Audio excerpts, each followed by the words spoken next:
Hi friends. So friends, मान लेते हैं कि वैसे मानने की बात नहीं है, आप में ऑफ कोर्स कोई ना कोई एक ऐसी चीज होगी जो दुनिया में किसी के पास नहीं है। सबके पास होती है। हो सकता है वो कोई स्किल हो, कोई सोचने समझने का तरीका हो, या कोई ऐसी चीज हो जो आपने अपने आप ने खुद ने बनाई है। अब ये चीज अपने आप में बहुत ही ज्यादा अलग स्टैंड देती है इन टर्म्स ऑफ सोसाइटी में, बिकॉज आपको पूछा जाता है क्योंकि आपने उस वैल्यूएबल चीज को बनाया गया है और वो वैल्यूएबल चीज का बहुत ही ज्यादा डिमांड है, तो जरूर आपको बहुत ही ज्यादा रिस्पेक्ट मिलती है, बहुत ही ज्यादा ऑनर मिलता है। 10 लोगों के बीच में आपको अप्रिशिएट किया जाता है, आप लोगों को एक अलग नजरिए से देखा जाता है। तो ये जो फीलिंग है ना अलग लगने वाली, ये अपने आप में बहुत ही ज्यादा स्पेशल है। अब मान लेते हैं कि आपकी वो स्पेशल चीज को कॉपी कर लिया जाता है, उस चीज को यूज किया जाता है और कोई दूसरा ही आदमी आके उसका फायदा उठाता है। सो आपको कैसा लगेगा?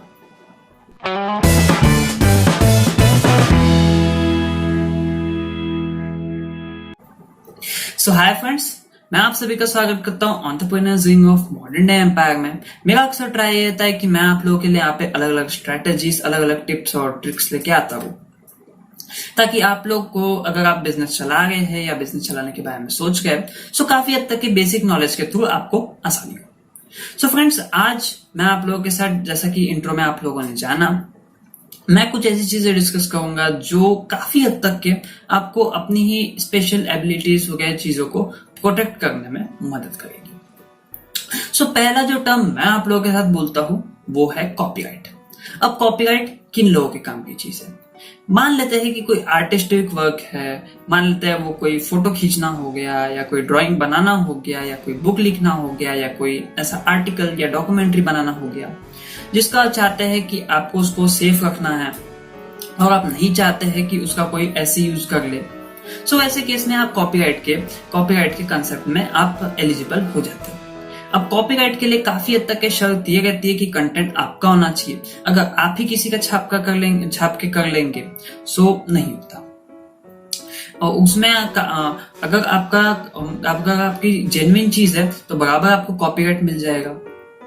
इसको करने का प्रोसेस बहुत ही ज्यादा सिंपल है। एक वेबसाइट है, वो बेसिकली मतलब बहुत सारी वेबसाइट्स वैसे तो आर्टिकल्स लिखते रहते हैं कि कॉपीराइट कैसे सिंप्लीफाई होता है, बट अच्छी चीज ये है कि इसके लिए आपको स्पेशली किसी लॉयर की वर्क नहीं पड़ती, ज्यादा पेपर वर्क नहीं लगता और काफी हद तक के अफोर्डेबल कॉस्ट में हो जाता है। सो इवन इफ अगर आपको अगर ऐसा मिथ है कि अगर आप अमीर होंगे तभी आपके पास ये नामी चीजें आएंगी, तो नहीं।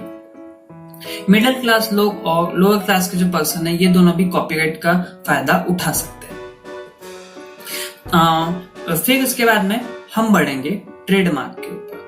अब ट्रेडमार्क मैंने ऐसी चीज है जो बेसिकली बहुत ही ज्यादा इंपॉर्टेंट हो जाती है बिजनेस के रेपुटेशन के ऊपर। मान लेते हैं कि आपके पास एक बहुत तगड़ा प्लान है, आपने उस बिजनेस का नाम वगैरह सब कुछ सोच लिया।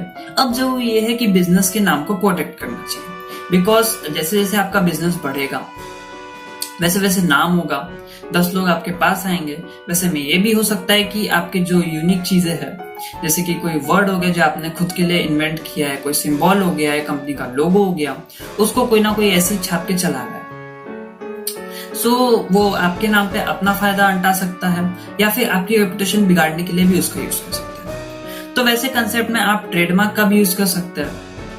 ट्रेडमार्क बेसिकली क्योंकि ये बिजनेस वगैरह से है तो इसमें ऑफ कोर्स थोड़ी बहुत मेहनत और थोड़ा बहुत प्रोफेशनल काम लगेगा, but end of the day अगर आप ऐसा कर लेते हैं और आपका बिजनेस अच्छा चल जाता है, सो ये अपने आप में बहुत ही ज्यादा काफी फायदेमंद होता है। बिकॉज बहुत सारे केसेस में ऐसा देखा गया है कि जो लोगो डिजाइनिंग होती है ना, वो काफी हद तक कंपनी के कंस्ट्रक्शन को या कंपनी के बिहेवियर को रिफ्लेक्ट करती है। तो ऐसे में ट्रेडमार्क अपने आप में बिजनेस के रेपुटेशन के लिए बहुत ही ज्यादा जरूरी हो जाता है।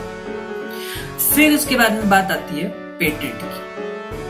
अब बेसिकली पेटेंट यानी उस टाइप की चीज, पहले जो चीजें अपन ने देखी उसमें पहला कॉपीराइट वो आर्टिस्टिक वर्क था, दूसरा ट्रेडमार्क को बेसिकली वर्ड, सिंबल या लोगो जैसी चीजों को प्रोटेक्ट करने के लिए।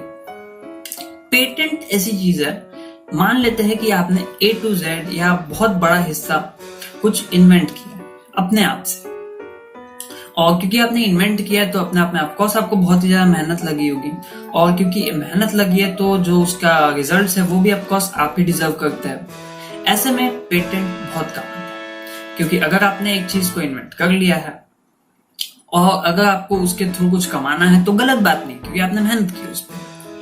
और अगर वो ऐसी सिर्फ फ्री में बढ़ जाए या ऐसी ऐसी ऐसी मतलब ऐसे बस लीक हो जाए, सो ऑफकोर्स आपकी मेहनत का नुकसान हो जाएगा और ये कोई नहीं चाहेगा। तो पेटेंट ऐसा करेगा, पेटेंट आपको एक्सक्लूसिव राइट्स देगा उस चीज को किसके साथ शेयर करना, किसके साथ नहीं शेयर करना, ऐसी टाइप की चीज। अब जो क्योंकि पेटेंट इन्वेंशन से रिलेटेड है, सो बेसिकली कॉर्पोरेट वर्ल्ड में इसका बहुत ही ज्यादा डिमांड है, बिकॉज कंपनी जिनके रिसर्च एंड डेवलपमेंट डिपार्टमेंट रहता है वो अक्सर ट्राई करता है कि उनको कैसे नई चीजें मिले ताकि वो अपनी कंपनी की प्रोडक्टिविटी और प्रॉफिट को बढ़ा सके।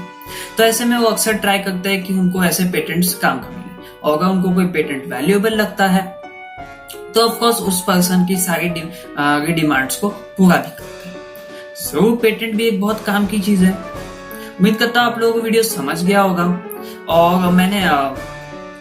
और अगर आप लोगों का कोई ऐसा सजेशन हो, कमेंट हो, तो जरूर आप कमेंट बॉक्स में कमेंट कीजिए। वीडियो को लाइक करो, हमारे चैनल मॉडर्न डे एम्पायर को सब्सक्राइब करो, हमारे साथ जुड़े रहो ताकि हम आपके लिए और ऐसे ही कंटेंट लाते रहे। हम मिलेंगे अगले वीडियो में, लेकिन तब तक की याद से अपने परिवार वालों के साथ, अपने दोस्तों के साथ ये वीडियो शेयर कर देना। Bye bye.